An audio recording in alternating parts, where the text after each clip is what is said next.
Good morning, everybody, and welcome to Sales TV. We're in the very fortunate position this morning that Andy will not be able to join us because he's stuck in traffic. I think he may be along shortly, but it's lovely to see you all, and I hope that you're having a good day. And today we're going to be chatting about a couple of things. We're going to be chatting about is sales, do we think, embraced enough as what it is, which is the engine that drives your business and indeed the global economy. And also, sales has got a bit of a bad rep in many circles, and largely because of those machismo sales movies. Like Glengarry Glen Ross and the Boiler Room and all of those things. Wolf of Wall Street, would you put that in the same? Oh yeah, although there was the thing about the Wolf of Wall. Look at that. There we go. You're looking lovely, Andy. And you're right, Adam. For a moment there, I think we did look like the cast of Dynasty. Yeah, it is a bit Dynasty-like that, isn't it? Which one of us is going to play JR today? Well, I don't want to get shot. Yeah. Yeah, so that whole kind of the machismo of sales, and I think what's really interesting is that you said about Wolf of Wall Street. Yeah, at least that had a bit of humour in it, didn't it? Let's be honest, Glengarry Glen Ross didn't have a whole heap of humour in. It was a very bad. Well, unless you're in sales, of course, and then it's very funny. Well, it's very funny if you are the Al Pacino, because sales has its ebbs and flows, doesn't it? Sometimes you're lucky, your personality gels very nicely with the accounts that you're talking to. You've got the right product at the right time and people are buying, and you are on the ascendancy. You are the Al Pacino. But equally, sometimes you're out of luck, and then you're not the Al Pacino. You're the Jack Lemmon, aren't you? And yeah, very, very unfortunate for people that are in that situation. Yeah. But morning, Andy. Morning, how you doing? Yeah, good. How was your journey down? It was all right until the close of motorway. Yeah, it's like I am literally going to have to go off and get a cup of tea and rub the caffeine into my eyes in a minute. So yeah. So you made a really interesting comment a couple of weeks ago, Andy, where you said about how your daughter, I think you said, well, sales is just, you go and sell stuff and it's not really that important. And you said, oh, hold on a moment. Sales is the engine that drives imports, exports, businesses, revenue, the global economy. So why don't people embrace sales for the crucial thing that it is in so many businesses? Sales is often seen as something you go into whilst you're working out what you're going to do with your life, isn't it? Yeah, it's funny. I was in Ireland over the weekend, and I was talking to staying with some friends over in Bulky, which was great. And this guy's like a well-known international banker, and he was just saying that actually the issue is people don't understand what sales is. And I thought, what, that is so right, because I was relaying what Tash had said about, it's a bit boring and all this stuff. And I think partly without getting on a downer on it is we call it so many other things, but actually we lose sight of the equation, isn't it? Which is someone's buying something, someone's actually probably selling. And there's a number of different possibilities as to how that happens now. That can be online, completely digital. It can be, face-to-face. It can be over the telephone. And it can be across a whole plethora of different types of motions, from simple stuff that would be, repeat business, like buying your groceries online, you put it in a cart, your favourites go, right the way through to buying a holiday as an individual or a car or even a house. And then if you think about the business perspectives of that, the reality of it is you've got the same kind of motions, isn't it? If you're a large organisation, you may well do a framework agreement and then buy everything online, from laptops right the way through to, Heinz baked beans if you Tesco's.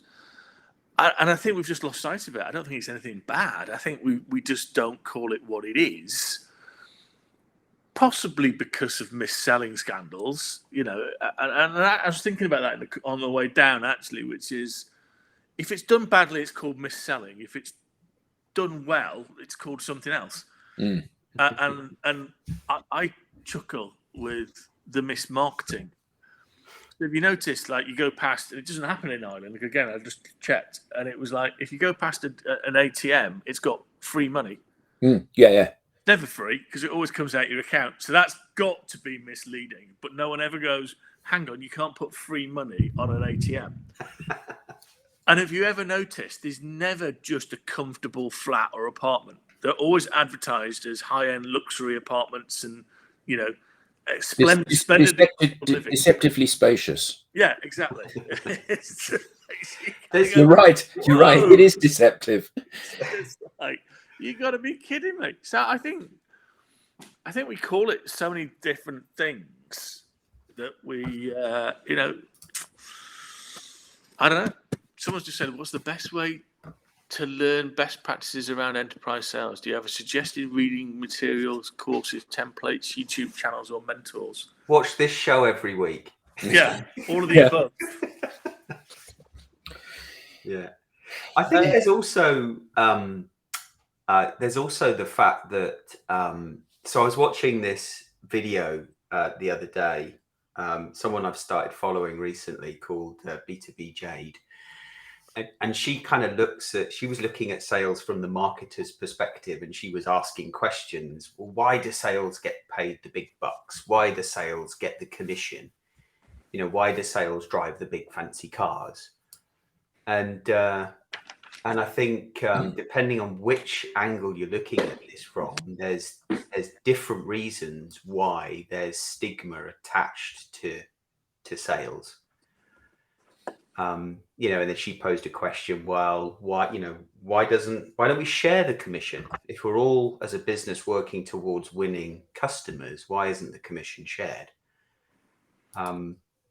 What's the view on salespeople earning commission, and why should asking this question and thinking, is this the right question to ask? Why should salespeople earn commission? Well, I think that's a pretty obvious question, actually. Salespeople have traditionally had a very tough life. So if you want to sit in marketing or finance or product development or whatever, yeah, you have deadlines and you have objectives and you have KPIs, but it tends to be quite an inward-looking thing. I'm working with members of my team. We're working as a team to go to improve elements of what we do or how we do it or how we promote ourselves. When you're in sales, your job is to proactively knock on doors, either physically or virtually. And the problem is that the nature of people's propensity to buy something, like 2% of people are in market to buy at any one time, which means that for every one person that says yes, they'd like to have a conversation because they might be interested in buying your product, 49 people are going to say no. So if you think about what it would take to motivate you in a work environment to keep doing something where 98% of the time you're told no, you would have to be well rewarded for that. Yeah. Hi, can I just have 2 minutes of your time to... No, I'm too busy. Hi, I was wondering if you were interested. I'm not. Hi, we've got the fantastic thing that can sort you. No, you don't. You don't know anything about me. And actually, the problem is we all know it from the buyer's perspective. I mean, we all know it from the seller's perspective as well, but we all know it from the buyer's perspective that when you are busy and you get interrupted by a salesperson who's trying to sell you something, whether or not they're doing it by telephone or by email or knocking on your door, whatever it may be, your primary objective is to shut them up and get them out of your face as quickly as you possibly can. Mm-hmm. And the problem is that for the salesperson to keep knocking on doors is a big ask. And the only way you can motivate them is by having a big pot of gold at the end of the rainbow. Now, not the only way, but yeah. Well, a major way. Yeah. I think that part of the issue is as well that because the nature of businesses, every business is after growth. There are very few businesses that say, we are selling 105, we've got orders of 105% of the products that we can possibly manufacture. Therefore, we don't need to do anything other than do client relationship management and keep the clients bubbling along. Every organization is after growth. And because of that, salespeople are put under ever more pressure to knock on more doors to get more yeses from the 2%. So it's a very high, we've all worked in high pressure sales environments, and it's difficult. We've touched on before why salespeople have mental health issues, why they have low self-esteem, why they're struggling with their life in sales, and so many of them are leaving as a consequence of that. Because it's tough. And which is why I think celebrating wins in sales is incredibly important. But it feels like that idea of celebrating a win is becoming less and less unless it's a big win. And I wonder if that's because surrounding teams don't like to see sales celebrating. Mm-hmm. I wonder if it's because organizations have put so much pressure on salespeople that they no longer feel like they should celebrate because they've still got so much more to deliver the organization. Yeah. So here's a comment from LinkedIn user. Any suggested reading materials, courses, templates, frameworks you choose me? There's a very real risk if we answer that we turn this into a sales pitch. But I think that the thing that every person needs to embrace, particularly those people in sales, where you get a very fast feedback loop of what works and what doesn't, is that if you're not achieving your objectives, then given that you have some competency in the area, then probably, very good point, Ian, then probably the things that you're doing aren't working. So the best thing that a salesperson, or indeed anyone in business, can do is to be brave enough to try new things that they haven't tried before. We are forever talking to organizations that seem to have this seminal problem at the moment, which is that they have no pipeline and they have no way of generating more pipeline. The last 3 companies that I've spoken to have all said the salespeople can all close. They're all really good at selling. They're good at the politics and navigating the process of doing the sale. What they haven't been able to do is have enough conversations with people. And if you're phoning people and emailing people and you're getting no response from those things, the answer is not to do more of those things because you're not getting any response. The answer is to do something else. And this requires a degree of lateral thinking, doesn't it? And it requires a degree of bravery to say, the thing that I'm comfortable doing, packaging up those emails and sending them off to an ever-growing number of people that are going to receive my weekly, monthly, bi-weekly newsletter or whatever it may be, I'm not getting any responses. So therefore, I should try something else. Now, what you try is down to you. But clearly, if you're doing something that isn't working, you need to do something else. But is it down to you? When I say you, and you say you, I'm assuming it's the salesperson you're talking about, the individual. I don't think it is down to them most of the time, because the strategy that the business operates is entirely focused on searching and qualifying the 3 to 5% of businesses, people that are in market for their product, and they're not given the freedom to be able and the time to be able to spend building relationships with the other 95% or so that are more receptive. Yeah, I think there's certainly a degree of truth in that. I think in the majority of companies that are sales focused, if the scrutiny for what you're doing is only applied to you if you're not achieving your number. If you are achieving your number, you're allowed to do pretty much whatever you want because you're contributing to the organization in the way that you're supposed to. And I think that everybody that is in a repetitive role, and sales is a repetitive role, doing that qualification bit, learns fairly quickly that if I send you an email saying, "Hi Alex, here's a fantastic tool that we've got that you might be interested in," and then I send you another email saying, "Hi Alex," and then I send you another, and my email bounces back the third time because you blocked me.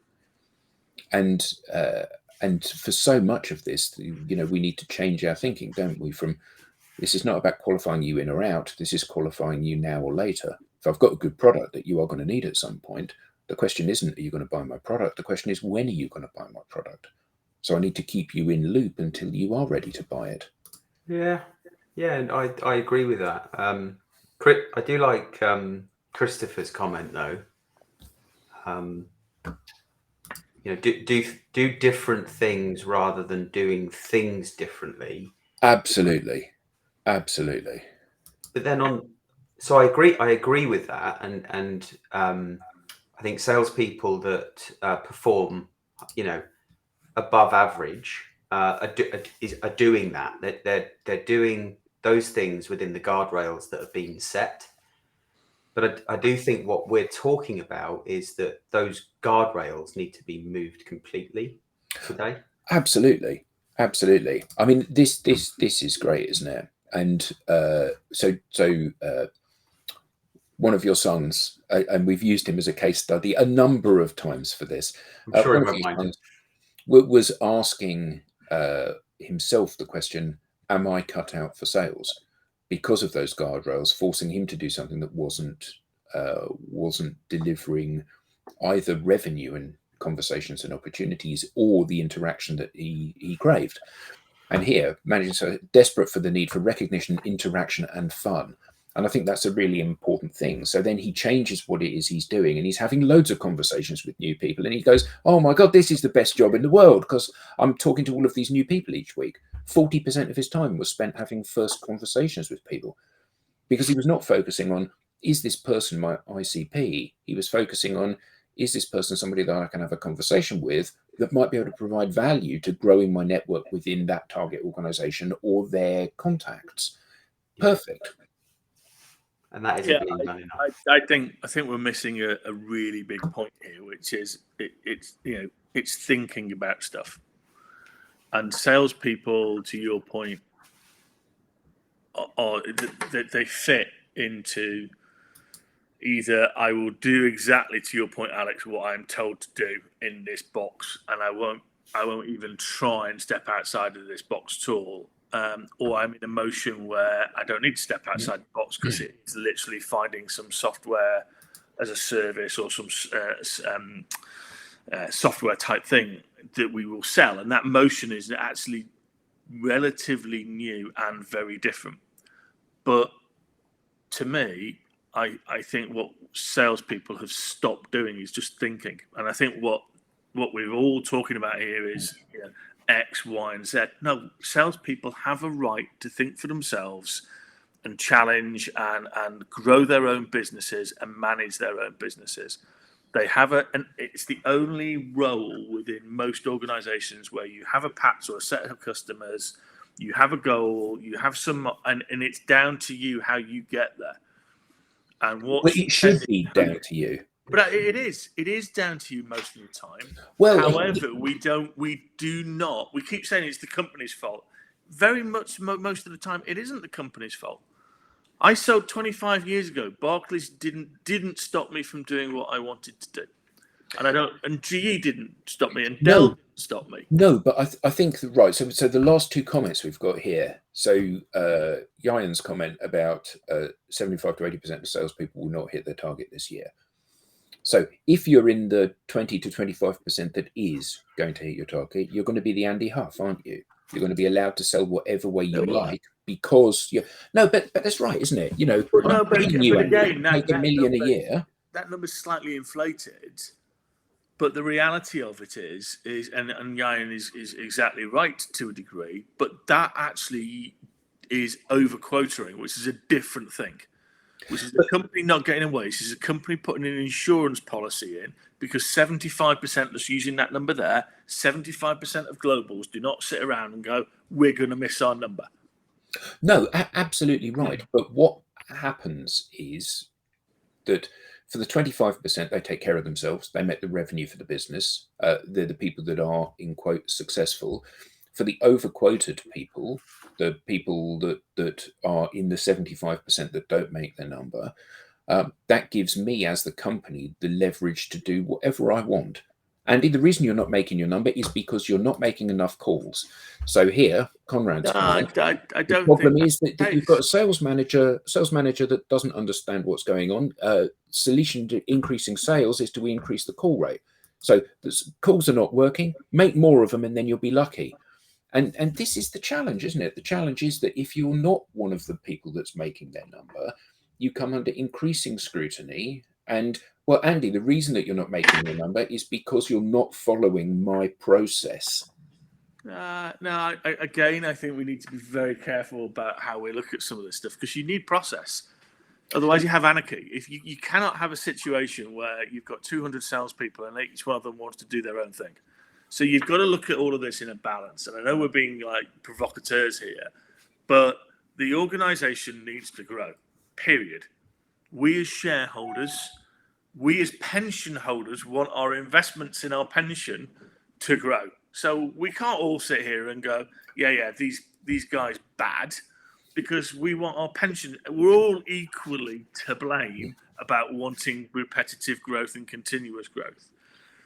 Where it becomes a little bit unstuck is, and it's become, I think, increasingly difficult, is we don't recognize salespeople for being what they can be, which is intelligent human beings who can be professional.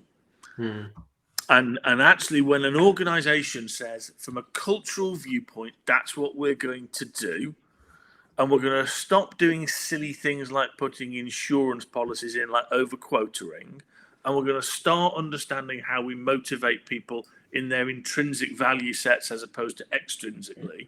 And we're going to figure out that managers need to be managers, not super salespeople who take the responsibility away from a salespeople. It will get better. But us shouting at the rain, we just need to break it down. Organizational culture, management capability, freedom and acknowledgement of capability and professionalism of the salespeople. It's not really more complex than that. Isn't the issue with overquoting though that I set you a quota that you got 80% of, yeah. So you have been selling into that territory for a year. You've taken you a year to get traction, and you've started to get some traction, and you've achieved 80% of an unrealistic quota, and that's what you've achieved. You've tried to sell as much as you possibly can, but you've only been able to achieve 85%. That's you as the salesman's perspective on this. My perspective as the manager is, you were set a target, you only achieved 80% of it. It's simply because you're lazy, Andy. You're spending too much time going out to dinner with your mates and buying Porsches, because we all know salespeople drive Porsches. So what I'm going to do is I'm going to crank up your target by 125%, because then if you achieve 80% of it, because you're still going to be lazy next year, if you achieve 80% of it, you're going to make the number that I actually need you to make. And it's this, isn't it? It's this thinking that is part of driving this hamster wheel of people doing these repetitive tasks. But this is where, so this is where I think that we sort of have this conundrum. So I agree with what you're saying, Andy, that salespeople are intelligent human beings that are not really having the freedom, the space to think for themselves and grow their own business, yet there are complex businesses that are wanting more from the individual, but not necessarily giving them the support that they need for them to perform at a higher level than they did the year before. And actually, at the end of the year, if they were to say, if the manager was to say, well, let's sit down and look at your pipeline. What does the forecast look like? We need you to do this. how can I help you achieve that? What are the things that we need to focus on? I don't think that's being done enough, or if it is being done, it's more paying lip service than actually delivering on the outcomes. I think we need to step back about it and just start to segment it all, because there are different motions now. And Ben Dorks is on, and he's one of my personal heroes. So good morning, Ben. I think he's just nailed the point there, which is 20% are well above target, 60% hit 70 odd or near as, and then 20% don't make it. But it's the type of company in the selling motion, one type doesn't fit all. We need to acknowledge this on Sales TV. There is a completely brand new, and Ben is a spirited CEO of one of those types of organizations, which didn't exist 10 years ago. Might have done, but certainly didn't exist 15 years ago, which is something as a service and software. And, that we have to acknowledge that there's a different motion there. And then there is a different motion now in other organizations if you are dealing with enterprise. So somebody that said, what are the hints and tips of being great at an enterprise role? Well, start talking about it. Well, define what is it? Is it new business in enterprise? Is it account management in enterprise? Is it complex enterprise? Is it FMCG? There's a lot in the world of sales now that you have to start peeling back the layers on to really understand what makes people good. And we can't say that somebody like Jordan and Jensen, they live in a different motion now where they have to be able to demo stuff and take stuff through.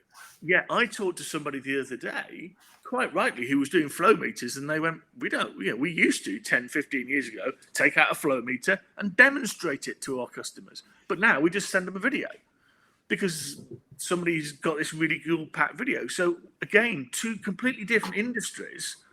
One where the capability of the rep is to demo, one where that was replaced and that no longer happens. So we can't say the skills of both those people are comparable. They have to behave in different ways.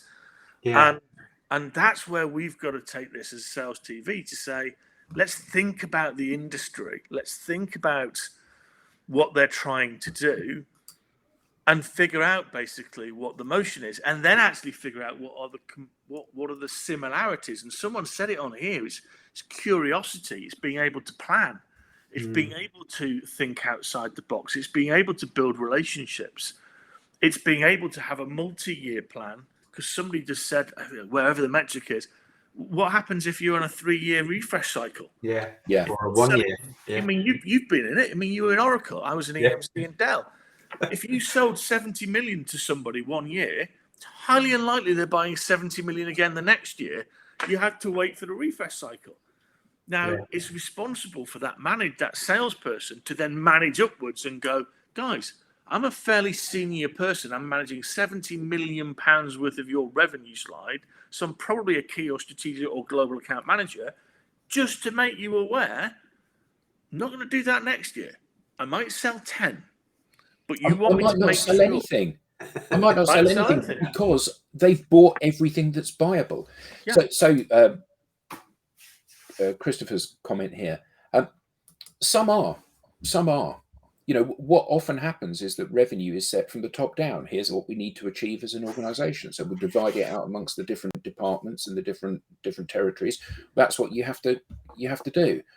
Very little did I ever see that as being a dialogue between the two. Alex, how big is your patch? How much can you sell into this region, to your target accounts? And you say, I can sell 20 million. And I say, well, actually, I need you to do 80. And you say, well, that isn't going to happen because simply isn't the opportunity to do that. Yeah, the pressure's on sales leadership because, when someone's hired into, sales director, VP of sales, CSO, they're expected to know the answers. So how long, who does that come down to, right? Does that come down to the leader themselves to manage up within the organization, set the right expectation that, look, for many years, I've been this successful in the past. This is what's worked, but now the things have changed. We need time to assess what's changed and then come up with a sales motion that addresses those changes? How long should that take? I don't know. Let's ask Ben Dorks to come on next week and talk about that, because he's gone from salesperson to sales leader to CEO. So Ben, I know you're listening. Can you come on next week and we'll ask that question of you directly as to how have you managed those complexities? Because we can get Ben on. We could get Phil Jones from Brother, who are salespeople through and through, who've made that jump to actually become CEOs and the ultimate people. And I actually think that they probably understand how to answer that question better than CEOs that are finance people. So Ben said yes, you'll come on next week. Good man. But I think now here's the thing. You've mentioned Ben Dorks a few times, and I get £5 every time I mention his name. I figured that there would be some sort of relationship. I'm up to about £35 so far. Andy, once a salesman, always a salesman, mate. But you said that Ben was a very successful salesman, and he's now a very successful leader of an organization. Now, one would deduce from that the organization is a successful organization. So it has salespeople that are empowered to do the right thing. It has pipeline. It has revenue. It has revenue growth. Alex, you talk to 20 companies a week. How many of them are in that situation? That's the exception rather than the rule, in my experience. Almost every organization that I talk to says we have no pipeline. We have no way of generating more pipeline. And the interesting thing is that the people that are at the coalface, the people that are expected to sell, and the sales leadership within an organization, the fact that they haven't got the tools, they haven't got the capability, they haven't got the backing that they need to be able to do something to try to generate, that doesn't affect what the expectation of them is to sell stuff. See, we'll get on to that. Again, not picking a fight with you, I don't believe that, because again, if people haven't got enough pipeline, they'd all miss goal as a company. So what they're saying is they might not be comfortable with the pipeline they've got. They might not trust the validity of the pipeline, but pure mathematics would say they've got to have enough pipeline. Otherwise, we'd have probably 80% of the global organizations around the planet going, we're going to miss target. And there'd be profit warnings all over the place, and CEOs would all be being fired right, left, and centre. So I think we need to dig under this and go ask and get these people on and say, what is the real issue around here? Because it can't be lack of pipeline. Because if it was lack of pipeline, people wouldn't be doing it.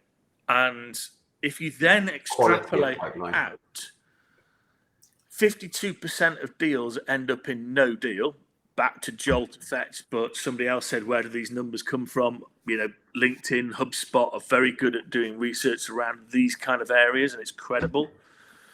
Therefore, the pipeline must be okay, because 50% of it ends up going nowhere. So you've got to have 2-3x your number to be able to even get to your number. Well, 5x quite often. But then it comes down to quality of pipeline, which does align with what Adam is saying, which Completely. Is the relationships aren't there, the trust isn't there. So you're involved in the process, but you never really have a chance of winning. And I think that's interesting, down to somebody who talked about hints and tips about enterprise. It's that asking firstly, understanding your key stakeholders now, understanding their different personality types, and then asking the tough questions. I regularly sit in on sales calls to observe them, and no one asks the budget question. They're too scared of it. Nobody asks what the process is to actually go through that budget application and that sign off. What's the ROI that needs to be demonstrated? What are all these things? And that's complexity. Back to your point, you've got to understand now 9 to 10 different personas. You've got to understand basically how their different agendas are influencing their decision processes with each other and their decision process on your service or your product. And you've got to manage that. So the psychology in sales now is where it's never been before. Yeah. It's a true science. And that's why I'm delighted that the UK has adopted under the apprenticeship program a BSc in this, because it recognises it is a science as much as people will go, it's an art form. Yeah, I think that's a really good point. Not enough qualifying out. Yeah. I've had a conversation with someone and they didn't tell me to go away. Therefore, that's going to go into pipeline as a hot lead. And actually, what you don't need is 5 times coverage. What you need is confidence in the stuff in your pipeline. Yeah. So, but to Chris's point, that's where AI is going to have a massive impact on forecasting. Yeah. Because what it's going to do, and there is some machine learning now that actually looks at some of this stuff, but AI will start to go, no. Given all the characteristics of that transaction and that deal, it's not going to happen for another 4 months. So why are you as a sales rep forecasting it to close next week? But I think also AI will enable you to see that you, Andy, are very confident in your forecast, and the things that you're forecasting come in roughly when you say they're going to. Alex, on the other hand, is incredibly optimistic in his forecast, and he says that this is going to close this week, and in fact I know it's not going to close, or historically it's not closed for 6 months. Therefore I can wait, that AI will be able to wait that as well, won't it? And he says he's got £1 million worth of pipeline that's going to close this week. He's probably right. Alex has got £10 million worth of pipeline that's going to close this week. Well, in fact, that's not. That's going to be £1 million that's going to close in 3 months, because that's what history has shown us has happened. And I worry if that's the direction, VC money is going in, because that's the next big thing. Yeah. And you have walled gardens, social media walled gardens, where a lot of the selling activity, relationship building activity is done nowadays. It's going to miss a massive component. And when I say walled garden, so like LinkedIn or other social media platforms that don't allow the intelligence to be automatically fed into an AI tool. Therefore, that AI tool that does that forecasting calculation is potentially flawed. Yeah, but I think on an interesting issue there. I don't think there are that many walled gardens anymore. Well, no, LinkedIn is. The data can't be passed out of LinkedIn easily, and if it is, LinkedIn normally severs that connection. However, it's worth bearing in mind that LinkedIn is owned by Microsoft, and Microsoft is one of the largest CRM systems that there is, and clearly there will be some connections going on here which benefit and Microsoft Dynamics. Put how many billions into ChatGPT? So basically, absolutely, it won't be a walled garden, but it will be your solution. Microsoft's solution will be better than Salesforce's, will be better than Oracle. And you can't blame them. They spent $26 billion buying LinkedIn, and so far they've sat on it and seen how the land lies and thought about this in a very strategic way. So good on them. Well, if you see what happened with Nokia, they effectively killed it because the money to pump in once we bought it was just ludicrous. So but this is the way that it's going to flow forward, though, isn't it? So, and I like Ben's comment here, where there are multiple different sales professionals with hundreds of jobs, and we've got to start thinking about that and actually making the connections that actually allow people to progress. So if you start in this SDR job and then you go to here, then what skills are transferable to this completely different industry? It was a relatively simple, similar selling motion. And actually, therefore, help people understand it is a profession. It is not a career. It's not a vocation, and that's the challenge that every big brand and every small company needs to join together and go. If we are going to sustainably grow, we need to attract smart, talented people and we need to be inclusive. We need to be diverse. And we need to really think about these things. So 100%. We need to bring older people in. Older people bringing a completely different work ethic and dynamic, and it's a positive thing, role modeling for call centers and younger organizations. Bringing people back who have had children, bringing them back into the workplace. Disabled people. If you think about all the stuff that EY has done in their Manchester centre, bring back neurodiverse, because people have got different skills. Yeah. And I think Ben's comment is, again, I'm up to £55 now, is basically spot on. I think Andy, you missed one. I've got my notes here. It's £60 now. Do you get a slice of that now, Adam? Yeah, commission. I think this is a nice segue for me to just, and I'm looking at all the comments, and may I be so bold as to say every single comment is from a man, not a woman. And England women are playing China today in the Women's World Cup, the first Women's World Cup that's ever been co-hosted by two countries, Australia and New Zealand. And I think we're just in time to catch New Zealand. It's their evening, but I just wanted to wish the Lionesses good luck in their match against China today. The interesting thing about women's football is that, and I'm sure that you've noticed this, it's played by women. They play really hard, don't they? So one catches another one with their studs and there's blood everywhere, and the one that's bleeding gets up and dusts herself down and then gets on with the game. In the men's football, I run too close to you and my wind touches you as I run past and you're rolling on the floor screaming. So it's the men that need to man up, isn't it? And take a leaf out of the women's book in terms of how to play the sport. Yeah. It's just, I mean, but the disparity in pay is just ridiculous still, though, isn't it? So, so somebody gets paid, I think the highest transfer fee was equal to Cristiano Ronaldo's weekly wage bill. Yeah. If it's quality, it's quality. And I'm a big fan of Ian Wright's viewpoint of we've got to invest in this. We've got to get investors to put money into it and show people that, this is a great thing to do. And great that they got the government to put a bunch of money in, at the grassroots level. But that's got to keep flowing through. That's a good point, actually, because I've had, discussions within the Abbott household about the pay disparity. And Jensen's made a good point before about the purse for the World Cup. And women get 20% of the purse and men get a much smaller percentage as they try and bridge that gap, but still they're paid a lot less in base terms, and that's because there isn't enough money in the sport in the women's football. And so we need to 100%, Andy, I think we need to do more to bring more money into the sport. But so much of that is visibility, isn't it?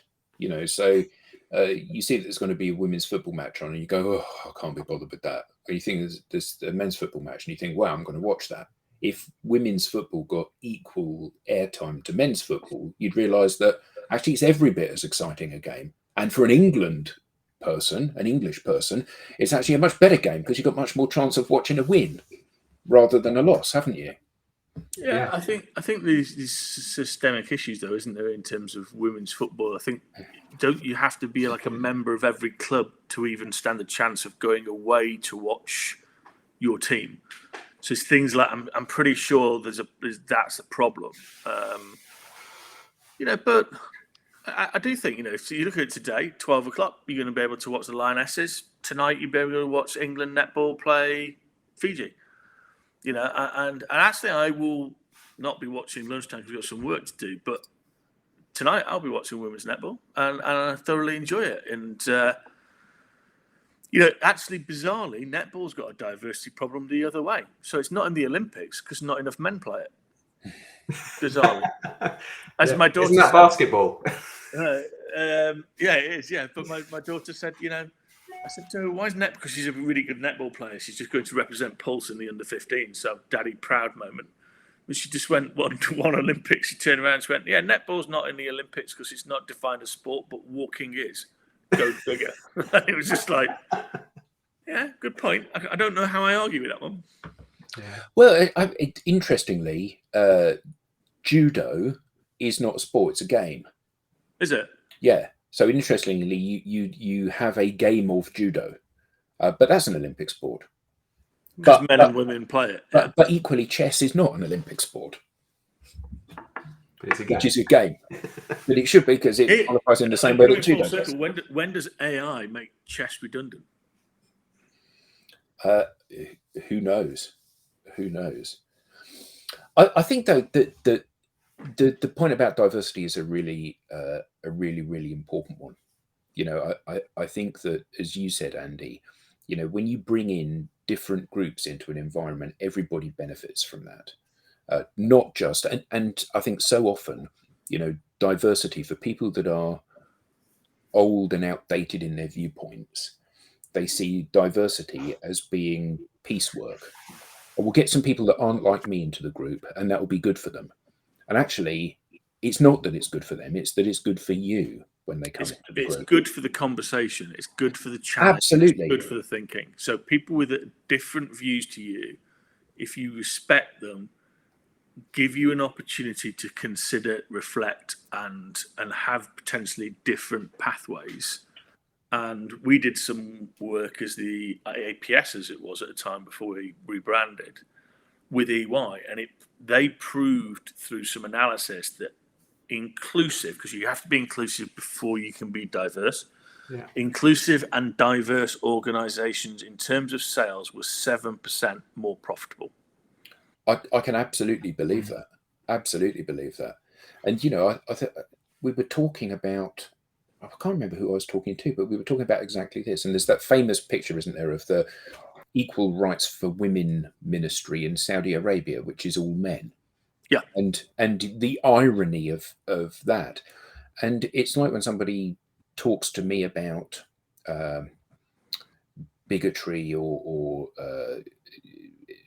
systemic racism or misogyny, and I can sympathize, but I can't empathize. I'm a white, middle class, able-bodied, straight, middle-aged man. So any failings that happen to me absolutely are laid at my doorstep because I've been dealt a complete set of aces in terms of my opportunity to promote myself and move forward.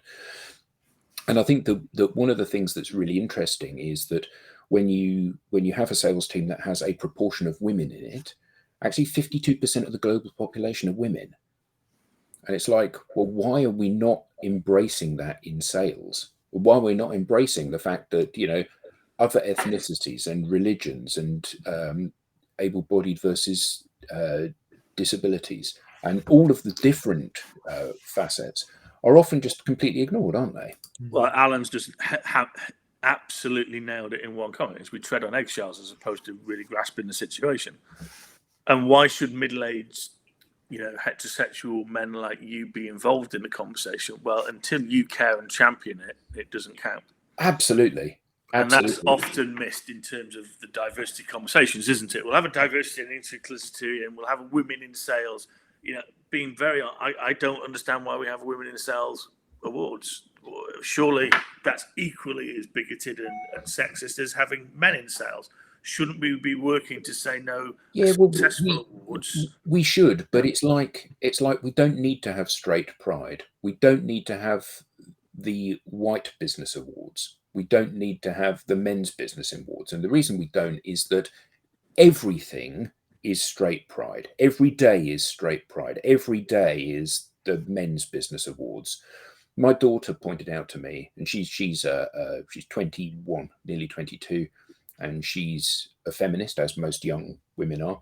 And she said women's success in the boards of Fortune 500 companies has taken an enormous leap forward, in that now there are more women CEOs than there are men called John. And she sees that as a big watershed that has been. Wow. And that just, she says that obviously very tongue in cheek, but that absolutely is the problem, isn't it? That it's all men. It's all men that look just like us. It's bias. It's a lot of it is unconscious, but it's bias. Mm-hmm.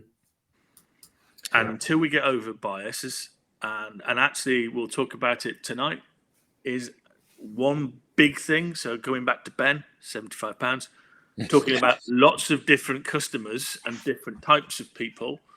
The one thing that we need to explore that professional sales or salespeople haven't got a handle on yet, and it's the next big tsunami coming, is the consumer bias of every single buyer.